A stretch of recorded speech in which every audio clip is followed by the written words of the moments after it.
Hey guys, what's going on? Niven's here. Time for your weekly rock wind-up. Well, of course, the week started off very sad the world over as Robin Williams, 63 years old, found in his home out in California from suicide. I think took the entire world by shock.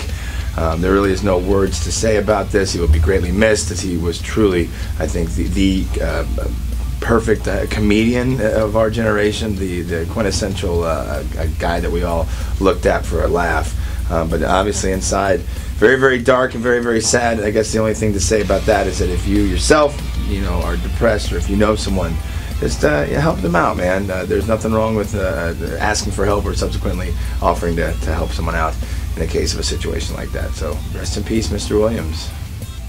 Well, last week, an 8-second clip of new Foo Fighters, which just had Dave Grohl screaming "All Rise," appeared on the internet. And then this week, we got a very small snippet of that clip with a little music behind it and an announcement for Sonic Highways to be released in November on the 10th. That'll be about a month after the HBO showing of it comes out, where basically it chronicles the Foo in 8 different cities they recorded this album in, and subsequently the artwork basically has all 8 cities on the cover mashed together as if it was one city. So Foo Fightersville, if you will. Hopefully that means then we will see an end of the year tour. I'm sure like many of you would look forward to seeing that again.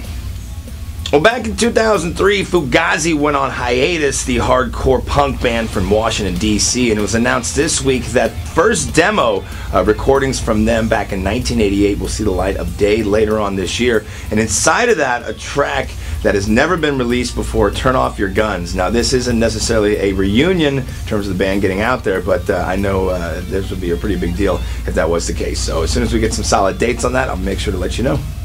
Well, if you remember back in April, I told you about Glenn Danzig suing Jerry Only from the Misfits for a good portion of the chunk of change from all the Misfits gear that was being sold to places like Hot Topic. Well, this week a judge basically just threw the whole thing out of court, saying that neither Only or Danzig had any exclusive rights to Misfits material, and if Danzig was going to try and get some cash on it, he should have taken it directly to Hot Topic. So, case dismissed. Bam!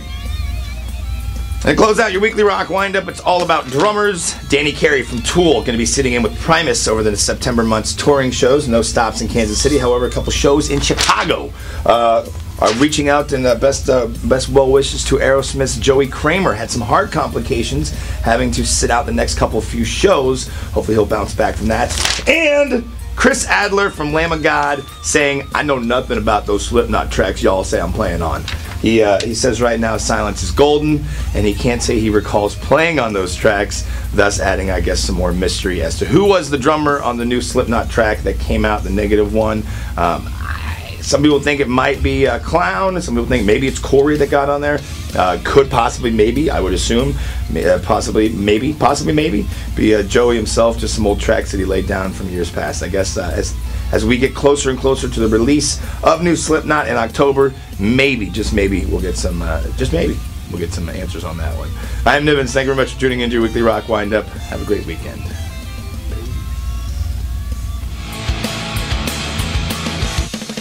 It's been reported that the new drummer for Slipknot is Animal from the Muppets. Aye, aye, aye, aye, aye, aye, aye, aye, aye, aye.